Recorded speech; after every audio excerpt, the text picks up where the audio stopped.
Hello students, welcome to our channel e-learning group GSS Jaroda.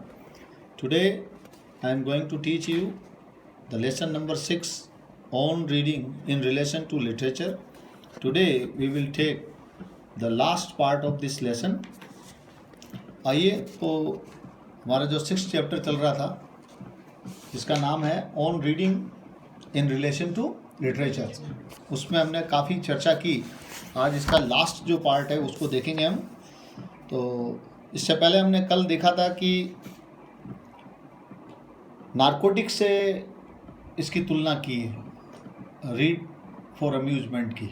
अगर आप किसी भी चीज़ को, किसी भी गिवन मैटर को अगर या टेक्स्ट को अगर किस लिए पढ़ते हैं, अम्यूज़मेंट के लिए, तो ये किसके समान है? ये नारकोटिक्स का यूज करने के समान है. जिस प्रकार से ओपियम स्मोकिंग करने वाला, वाइन ड्रिंकिंग करने वाला व्यक्ति जो है उन चीज़ों का प्रयोग किस लिए करता है? ताकि वो अपनी जो वास्तविक स्थिति है, रियलिटी से वो दूर हो सके. तो ऐसा करते करते करते एक समय बाद उसकी किसी भी चीज़ के बारे में सोचने समझने की जो क्षमता होती है वो ख़त्म हो जाती है. ठीक उसी तरह अगर कोई अम्यूज़मेंट के लिए पढ़ रहा है तो एक समय बाद उसके लिए क्या हो जाएगा? ऐसा होने से लास्ट में हमने देखा destroying all capacity for thought, उसकी सोचने समझने की सारी क्षमता क्या हो जाती है? समाप्त हो जाती है. अम्यूज़मेंट के लिए आप जब पढ़ोगे, giving exercise only to the surface parts of the mind, और आप केवल दिमाग का जो सतही भाग होता है ना, ऊपरी भाग, उस पर केवल क्या कर सकेंगे आप? उसकी एक्सरसाइज कर पाएंगे. केवल सतही तौर पर ही सोच पाएंगे, ज़्यादा गहराई से आप नहीं सोच पाएंगे. And living the deeper springs of feeling, और इस तरह से आप अपनी जो भावनाएं होती है उसकी जो गहराई की जो स्प्रिंग्स होती हैं, गहराई के जो तंत्र होते हैं, उसको आप क्या कर देंगे? छोड़ देंगे.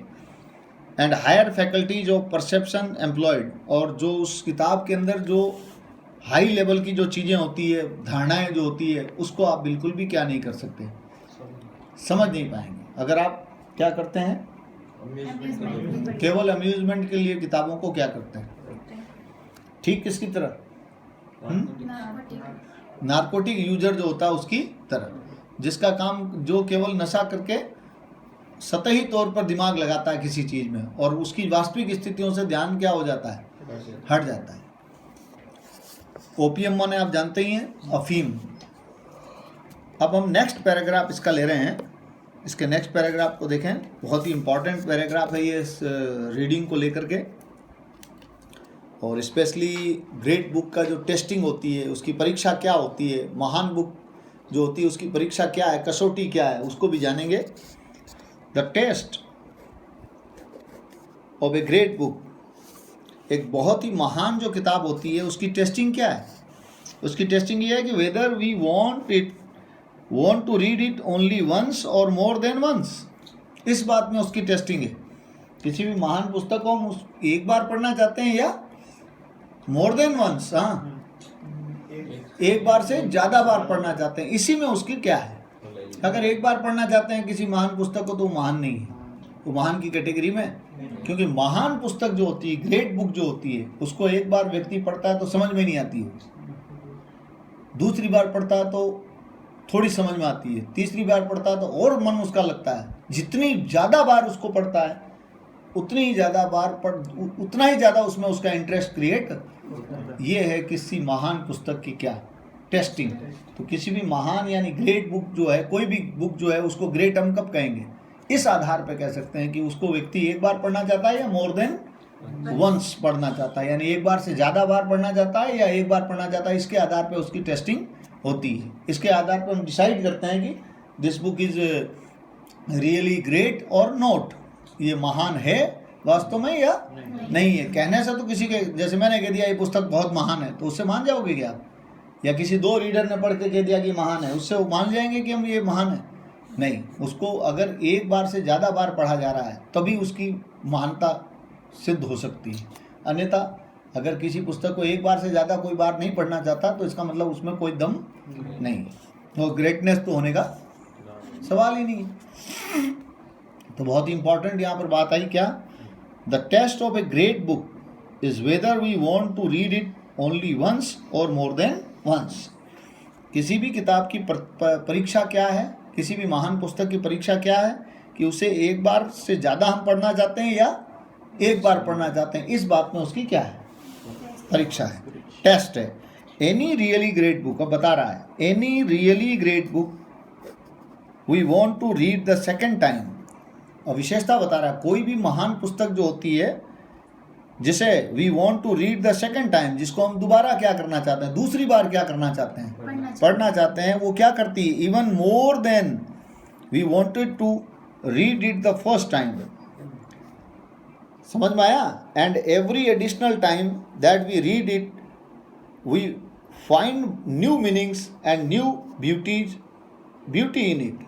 तो ध्यान से देखें, एनी रियली ग्रेट बुक, कोई भी महान पुस्तक, we want to read the second time, जिसको हम दोबारा क्या करना चाहते हैं, पढ़ना चाहते हैं, even more than we wanted to read it the first time, यानी किसके बजाय, even more than we wanted to read it the first time, यानी जितनी बार हमने उसको पहली बार में पढ़ा था ना, उससे कहीं ज़्यादा बार हम उसको क्या करना चाहते हैं, सेकेंड टाइम क्या करना चाहते हैं, पढ़ना चाहते हैं। एंड एवरी एडिशनल टाइम, और हर जितनी बार हम पढ़ते हैं, 3 बार 4 बार 5 बार, एडिशनल टाइम का मतलब अतिरिक्त बार, एक बार तो हो गया, उसके बाद जितनी बार भी पढ़ते हैं वो कैसा टाइम हुआ, एडिशनल टाइम हुआ। एडिशनल माने एक्स्ट्रा, अतिरिक्त बार, जितनी बार भी हम पढ़ते हैं तो उसमें क्या होता है, किसी भी महान पुस्तक में क्या होता है, we find that we read it we find new meanings and new beauty in it. तो हमें जितनी अतिरिक्त बार हम उसको पढ़ते हैं किसी भी ग्रेट बुक को, तो उसके अंदर हमको क्या प्राप्त होता है, बोलो क्या प्राप्त होता है, नए अर्थ और नई सुंदरताएं प्राप्त होती है। अर्थात सुंदरताओं से मतलब यहाँ क्या, अच्छी अच्छी बातें, गहरी बातें, जो हमें फर्स्ट या सेकंड बार पढ़ने से नहीं मिल पाती। यही ग्रेट, तो यहाँ क्या आ रहा है, एक तरह से ये कैरेक्टरिस्टिक्स आ रहा है किसका, विशेषताएं आ रही है किसकी, ग्रेट बुक की। पहले बताया कि उसकी टेस्ट क्या है, उसकी कसौटी क्या है, कोई भी बुक ग्रेट कैसे कहलाएगी, इस आधार पर कहलाएगी वो एक बार पढ़ी जा रही है या कई बार पढ़ी जा रही है। तो कई बार पढ़ी जा रही है तो इसका मतलब चांस है, एक व्यक्ति द्वारा उसे कई बार पढ़ा जा रहा है, तो इसका मतलब चांस है कि it may be a great book. और एक बार पढ़ा जा रहा है खाली, और वो भी वेमंस है, तो फिर इसका मतलब वो ग्रेट होने का उसका चाहिए। इसके अलावा फिर उन्होंने बताया कि जितनी कोई भी महान पुस्तक जो है जिसको फर्स्ट टाइम हम पढ़ते हैं, उसके बजाय सेकंड टाइम जो पढ़ते हैं या जितनी बार भी अतिरिक्त बार पढ़ते हैं, उसमें हमें new meanings and new ideas, ये नई ब्यूटी जो है हमको मिलती है।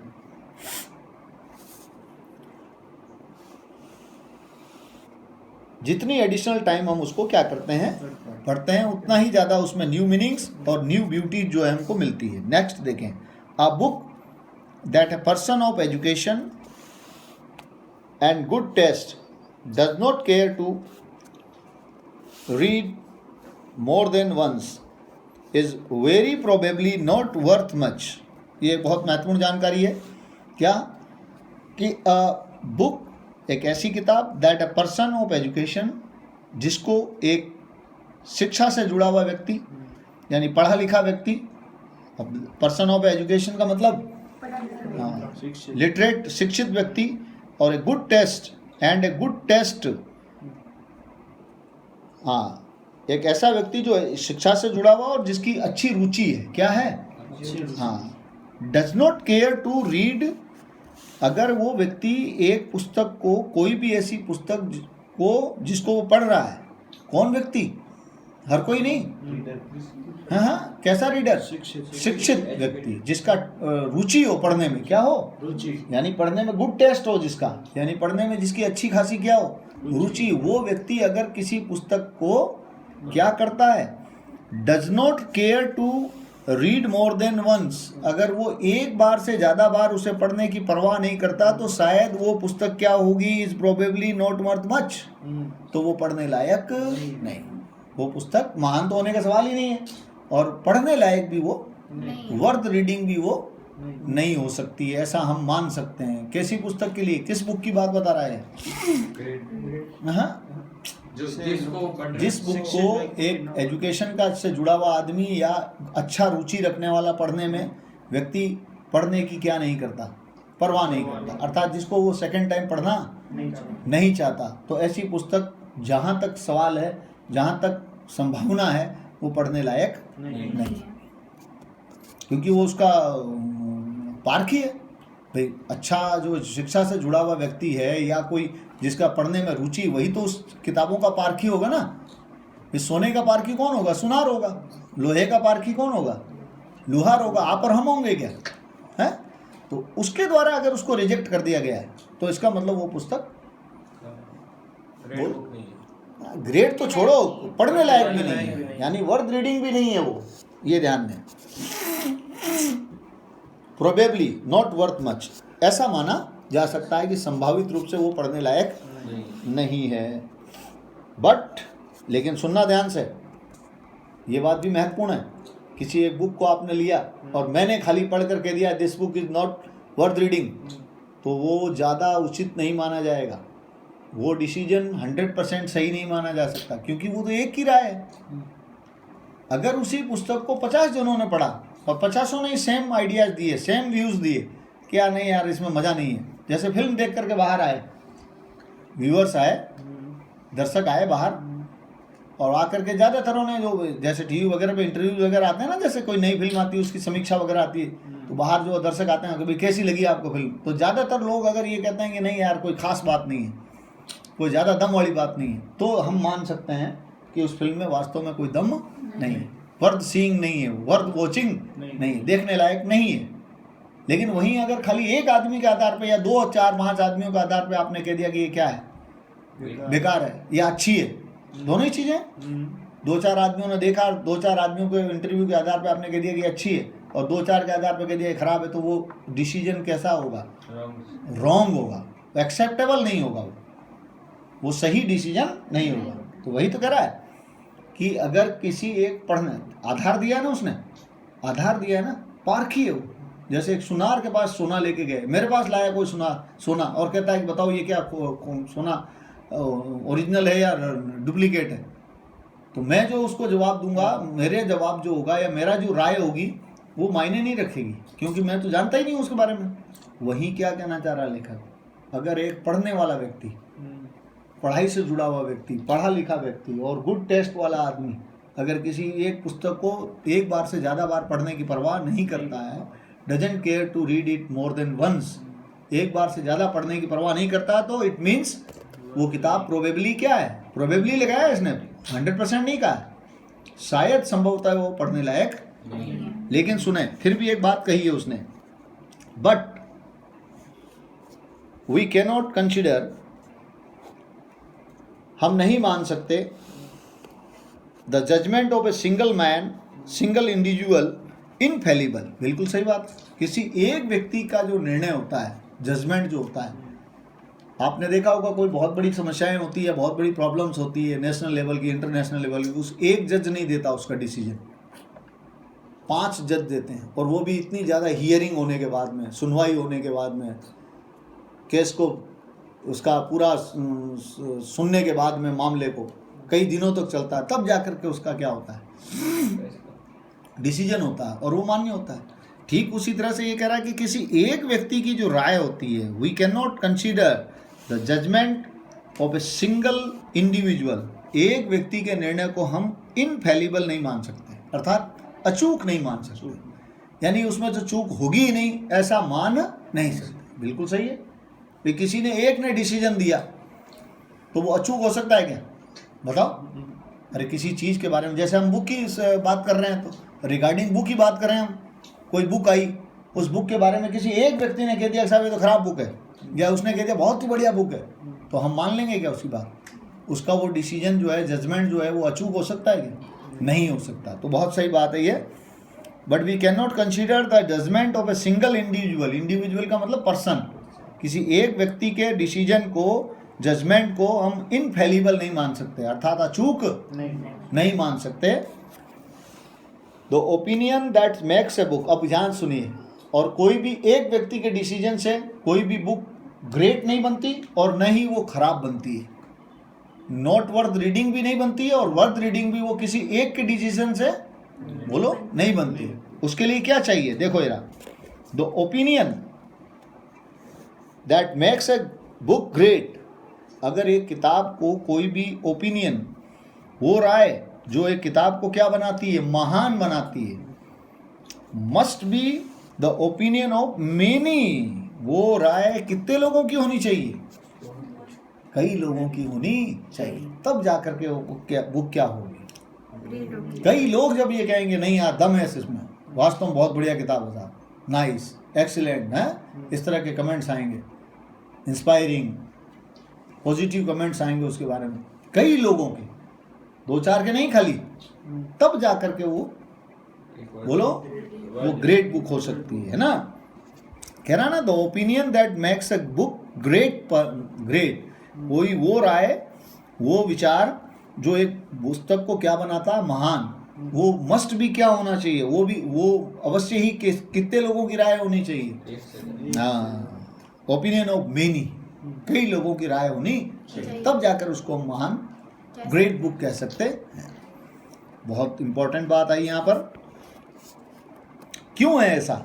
क्योंकि डेफिनेटली हम तो जनरल पर्सन हैं, कॉमन पीपल हैं, हमारे अंदर एक दूसरे को, कई लोग तो क्या करते हैं, किसी से पुरानी कोई लड़ाई है, झगड़ा है, या कोई उसके मन में उसके प्रति पूर्वाग्रह है। क्या होता है पूर्वाग्रह? बुरी भावना, पहले से ही उसके नहीं, हीन भावना नहीं, बुरी भावना। पूर्वाग्रह का मतलब होता है बुरी भावना, यानी उसको हमेशा ही क्या मानना, गलत। जैसे मैंने इसके बारे में कोई पूर्वाग्रह बना लिया, तो इसका मतलब मैं हमेशा, ये भली बहुत ही बढ़िया करेगा तो भी मैं उसको क्या करूँगा, सही नहीं मानूंगा। आपके बारे में कोई मैंने पूर्वाग्रह बना लिया, या कोई अंधा भक्त हो जाता है किसी के बारे में, विश्वास कर लेता है किसी में अंधा, तो वो भी एक पूर्वाग्रह ही है, तो वो भी गलत है। तो ज़रूरत से ज़्यादा बिना सोचे समझे किसी पर अंधा विश्वास कर लेना कि ये तो बहुत बढ़िया है, या किसी को बिना जाने ही क्या मान लेना, 1-2 घटना के आधार पर कोई जीवन में हुई थी, उस आधार पर क्या मान लेना कि फला आदमी तो बेकार ही है, हमेशा ही बेकार है, भले ही उसने अपनी जान दे दी उसके लिए, तो भी वो आदमी उसके प्रति पूर्वाग्रह, तो दैट इज कॉल्ड पूर्वाग्रह, उसको हम कहते हैं पूर्वाग्रह की भावना।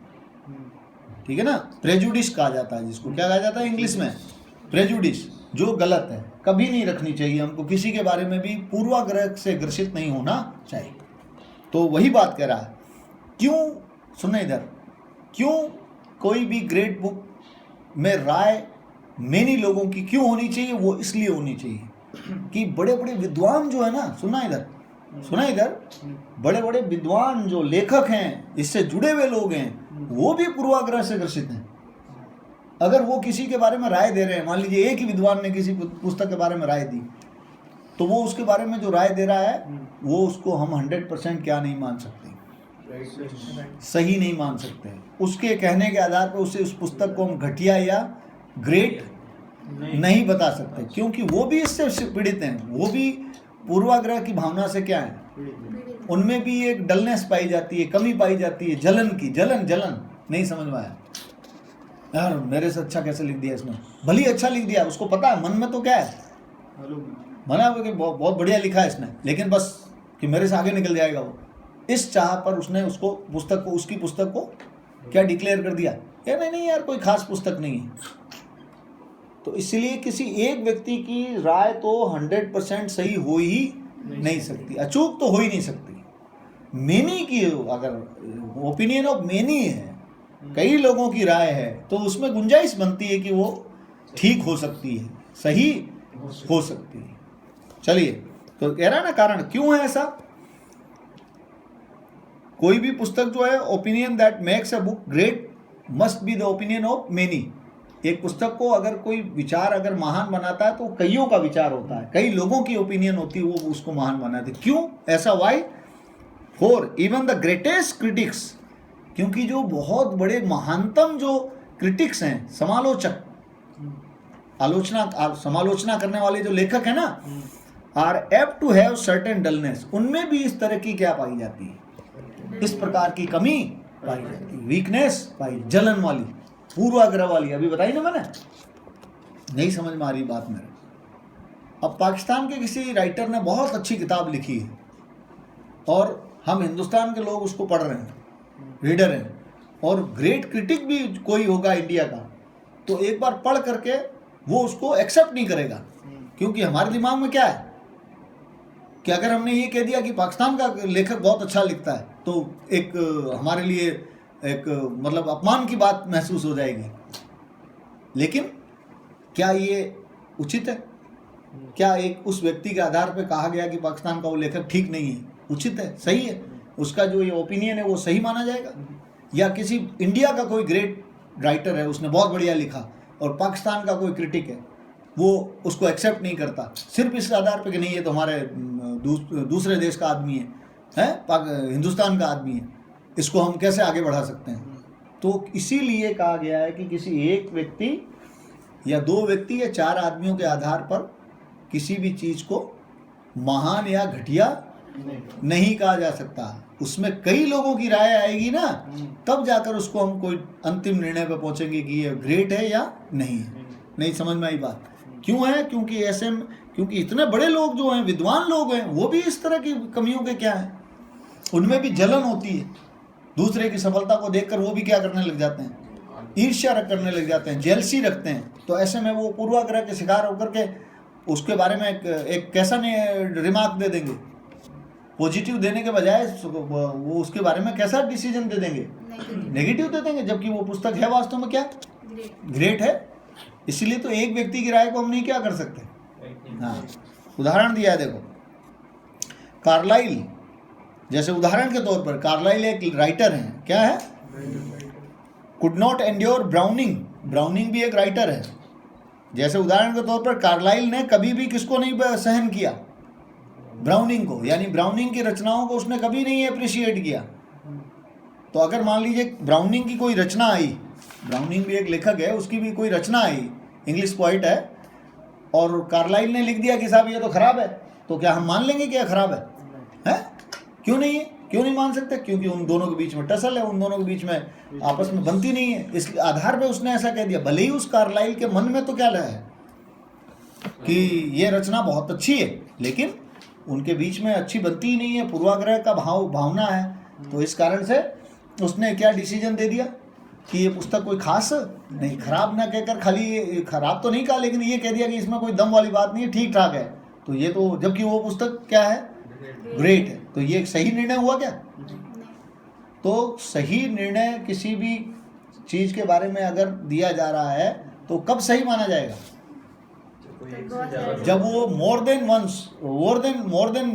वन पीपल होगा, या मोर देन 2-3 पीपल होगा, कई लोग होंगे, ओपिनियन ऑफ मेनी होगा, जब कई लोगों की राय होगी तब वो क्या मानी जाएगी, राइट मानी जाएगी। जैसे एग्जांपल दिया ना यहाँ पे, Carlyle for example could not endure Browning, Browning जो लेखक है उसको उसने कभी सहन ही नहीं कर सका, वो उसको सहन ही नहीं कर सका का मतलब यानी कभी उसकी एप्रिशिएशन नहीं की उसने, उसको कभी वो अच्छा, तो ये तो क्या हुई, ये तो पूर्वाग्रह हुआ, नहीं समझ में आया।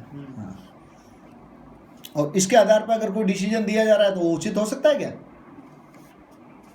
चलिए, Byron could not endure some of the greatest of English poets, वही बायरन का लेते हैं उदाहरण दिया। बायरन भी एक क्या थे, इंग्लिश पोइट थे। वो कह रहे हैं कि वो कभी भी वो भी क्या नहीं कर सके, बोलो, could not endure some of the greatest of English poets, महानतम अंग्रेजी जो पोइट थे उनको भी वो क्या नहीं कर सका, सहन नहीं कर सका। अर्थात कहने का मतलब उनकी रचनाओं को भी उसने पूर्वाग्रह से ग्रसित होकर क्या बताया, गलत बताया, अच्छी नहीं बताया, एप्रिशिएट नहीं किया। तो क्या हम बायरन या कार्लाइल के आधार पर किसी भी ब्राउनिंग या किसी अन्य इंग्लिश पोइट की कविताओं के बारे में जो राय बनाई गई है, क्या उसको उचित मान सकते हैं क्या हैं? जैसे मान लीजिए मेरे बेटे ने कोई पुस्तक लिखी या मेरे भाई ने कोई पुस्तक लिखी और मैंने उसको बिना जाने कुछ किए, बस भाई है, बस अब अंधा होकर के भक्त उसके प्रति अपना तो दिखाते हुए कह दिया ये अच्छी है, तो क्या हम उसको अच्छा मान लेंगे? या कोई मान लीजिए आपका झगड़ा किसी से हो रखा है और उसने कोई अच्छा काम किया है, अच्छी कोई किताब निकाली है, आपने सिर्फ किया हमारा तो इससे झगड़ा है इसलिए आपने कह दिया साहब इसकी किताब अच्छी नहीं है, क्या वो इस आधार पर उनका डिसीजन उचित होगा? क्या डिसीजन वही उचित होगा जब कब वो डिसीजन कितने लोगों का, बहुत ज़्यादा लोगों का, उसके बारे में बहुत ज़्यादा लोग ऐसा कह रहे हैं, then we can decide this is wrong और राइट, कि ये राइट है या गलत है। नहीं समझ में आई बात? ये महान है या इसमें कोई महानता नहीं है, उसका डिसीजन तब होगा एक दो जनों से या 4-5 लोगों से, और उसमें तो फिर वो पूर्वाग्रह की बात भी तो आ सकती है ना उसमें। चलिए, तो यहाँ कुछ उदाहरण दिए राइटर ने, जैसे कार्लाइल का उदाहरण दिया कि वो ब्राउनिंग को एंड्योर नहीं कर सके। उसी तरह बायरन नाम का जो पोइट था, वो कुछ महानतम ग्रेटेस्ट ऑफ इंग्लिश पोइट्स को क्या नहीं कर सके, सहन नहीं कर सके। तो आइए आगे चलते हैं इसी क्रम में। Byron could not endure some of the greatest English poets. अब नेक्स्ट देखते हैं, a man must be many sided. इसीलिए क्या कहा जा रहा है, क्या होना चाहिए, a man must be many sided to utter a trustworthy estimate. अगर कोई व्यक्ति को कहा जा रहा है कि आप कोई डिसीजन दो, कोई विश्वास के योग्य कोई क्या दो, आप अनुमान लगाओ, एस्टिमेट करो बहुत सारी किताबों के बारे में, तो ऐसे में एक व्यक्ति को क्या होना चाहिए, एक पक्षीय नहीं होना चाहिए।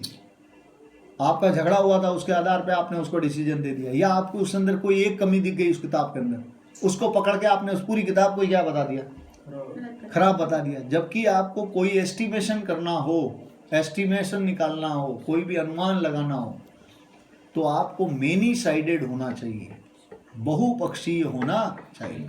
बहुत ही महत्वपूर्ण बात आई है। क्या महत्वपूर्ण बात आई यहाँ पर देखो, a man must be many sided to utter a trust वर्दी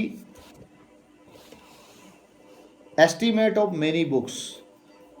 बहुत सारी किताबों के बारे में अगर वो ट्रस्ट वर्दी एस्टिमेट देना चाहता है, अर्थात विश्वास के योग्य, ट्रस्ट वर्दी माने, ट्रस्ट वर्दी भाई, ट्रस्ट माने विश्वास, वर्दी माने लायक, विश्वास के लायक अगर वो क्या देना चाहता है कि लोग माने उसको। अगर कोई व्यक्ति, सुना इधर, अगर कोई व्यक्ति कोई ट्रस्ट वर्दी एस्टिमेशन या डिसीजन देना चाहता है, एस्टिमेट का मतलब यहाँ क्या है, डिसीजन देना चाहता है, राय देना चाहता है, तो वो राय कैसी होनी चाहिए, उसकी राय में क्या शामिल होना चाहिए, वो मेनी साइडेड होना चाहिए। वो सारी चीजों को ध्यान में रखते हुए उसको क्या देनी चाहिए, राय देनी चाहिए, डिसीजन देना चाहिए। Man must be many sided. अगर एक व्यक्ति को यह कहा जाए कि इसके बारे में राय दीजिए, तो उसको कैसा होना चाहिए, बोलिए, मेनी साइडेड होना चाहिए। उसको सारे पक्ष देखने चाहिए, उसको उसके किताब, जैसे किताब है, किताब बुक के बारे में आपको कोई बताना है, कोई एस्टिमेट देना है, कोई अनुमान लगाना है, तो आपको मेनी साइडेड यानी किताब की सारी विशेषताओं को देखना होगा। उसमें लेखन कैसा है, राइटिंग कैसी है, भाव कैसे हैं, भाषा कैसी है, नहीं समझ में आया, वो सब चीजें देखने के बाद आपको क्या करना चाहिए, बोलो भाई, उस किताब के बारे में कोई डिसीजन देना चाहिए। तो बहुत महत्वपूर्ण बात है ये, man must be many sided. एक आदमी को अवश्य ही बहुपक्षीय होना चाहिए, बहुमुखी होना चाहिए, बहुपक्षीय होना चाहिए। To utter a trustworthy estimate of many books. अगर वो कई किताबों का क्या देना चाहता है, विश्वसनीय या विश्वास के लायक अगर क्या देना चाहता है, डिसीजन देना चाहता है, उसके बारे में राय देना चाहता है, तो उसे कई पक्षों पर क्या करना चाहिए, सोचना चाहिए। कई पक्षों पर सोच करके बोलना चाहिए, एक पक्षी नहीं होना चाहिए। बस एक गलती पकड़ ली और उस आधार पर उस किताब को क्या घोषित कर दिया, या एक कोई विशेषता देख ली उस आधार पर उसको ग्रेड बता दिया, ऐसा भी नहीं होना चाहिए। कई चीज़ें देखनी पड़ती। जैसे आप जानते हैं ना भाई, किसी भी कविता है, आपने लेखन पढ़ा ना, उसमें आता आपको इसकी किसी भी कवि की जो रचना होती है उसका विश्लेषण आता ना, तो विश्लेषण में कई चीज़ें होती है, भाषा भी होती है, शब्दों का प्रवाह भी होता है, इसके अलावा उसके अंदर जो क्या कहते हैं भाव होते हैं वो भी देखा जाता है, और भी कई प्रकार की चीज़ें उसमें देखी जाती है। जैसे एक सिंगर है, सिंगिंग कर रहा है, तो सिंगिंग करने वाले जो जजेज होते हैं वो क्या देखते हैं, कई चीज़ें देखते हैं, खाली उसका सुरीलापन देखते हैं, खाली सुरीलापन देखते हैं क्या, कई चीज़ें देखते हैं भाई, उसका उतार चढ़ाव है, पिचिंग वगैरह सब कई चीज़ें होती है, तब जा करके वो उसके बारे में क्या दे पाते हैं, एक ट्रस्टवर्दी डिसीजन दे पाते हैं। तो होना क्या ये चाहिए, वी मे डाउट, हो सकता है हम क्या करें, we may doubt the judgment of the single critic 8 times. बिल्कुल सही बात है, एक बार में हम, हो सकता है कि किसी एक क्रिटिक ने कोई डिसीजन दिया है तो उस पर हमको संदेह हो सकता है। क्यों हो सकता है, अभी जाना आपने भाई, आदमी पूर्वाग्रह से ग्रसित होता है ना, और कई बार कोई व्यक्ति अपना डिसीजन देते समय ट्रस्ट, वो क्या कहते हैं, मेनी साइडेड है या नहीं है, ये भी तो बातें होती है ना। इसलिए we may doubt the judgment of the single critic at times, एक आलोचक के किसी डिसीजन को, जजमेंट को हम डाउट कर सकते हैं, अर्थात उस पर हमको शक हो सकता है।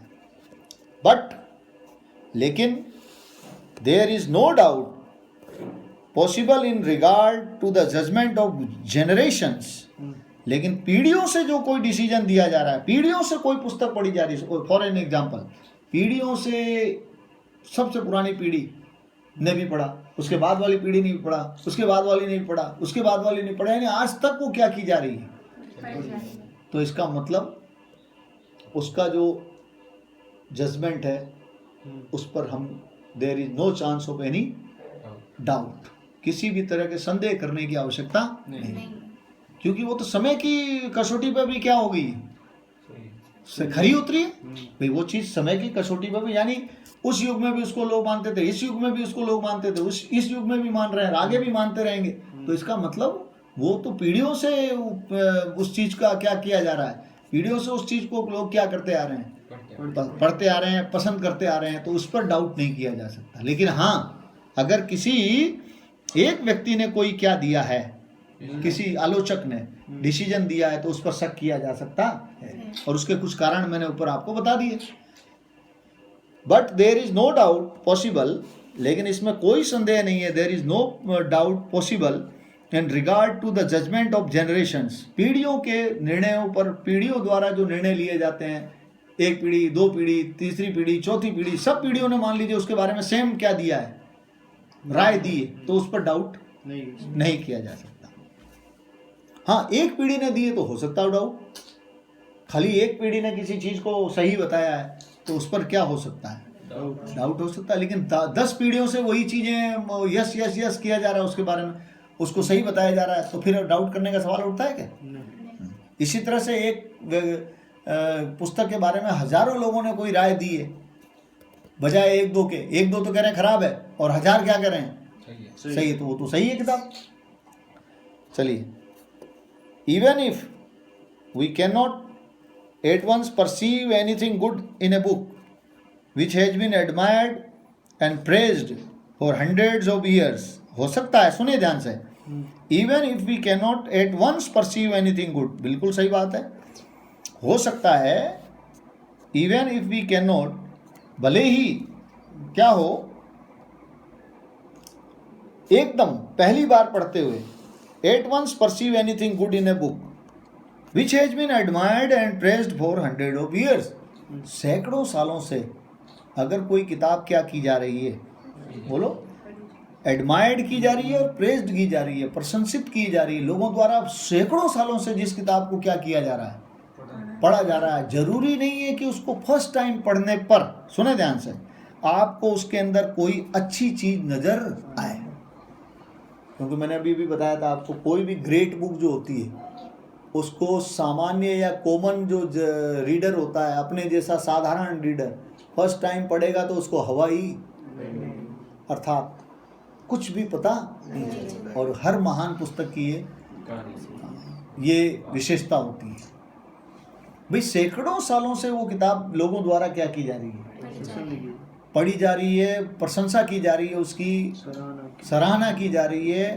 तो हो सकता है कि उस किताब को जब पहली बार पढ़ा जाए तो आपको कुछ भी उसके अंदर एट वंस, तुरंत, cannot at once perceive anything good, कि आप उसमें तुरंत कुछ अच्छा नहीं प्राप्त कर सके या नहीं समझ सके, ऐसी भी संभावना हो सकती है।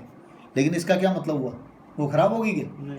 वो सैकड़ों सालों से जो पढ़ाई जा रही है, सराही जा रही है, आपने एक बार पढ़ा और आपने कह दिया कि इसमें तो कुछ है ही नहीं, तो ये क्या आपका डिसीजन सही है क्या?